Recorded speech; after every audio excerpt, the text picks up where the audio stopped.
On Blood in the Water by Heather Ann Thompson, published in 2016. What does injustice look like? How does it feel?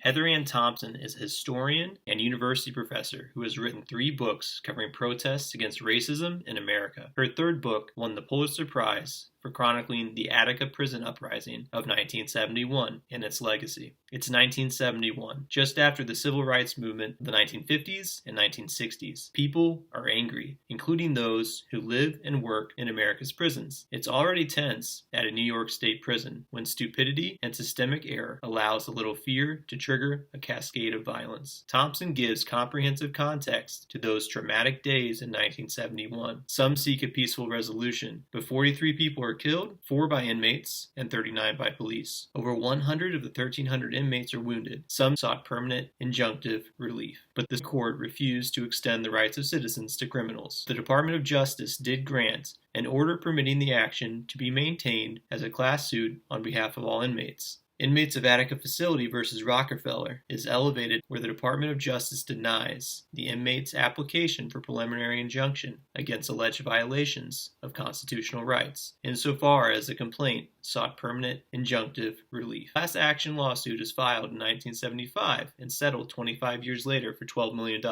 Former prisoners and their families receive $8 million, while the remaining $4 million must be paid to cover the costs of the lawyers and employees who work the case. Blood in the Water is a tough read that illustrates racism and injustice. The people who committed these crimes and upheld these decisions were convinced to do what they did. But conviction is not the same thing as justice. So what does justice look and feel like?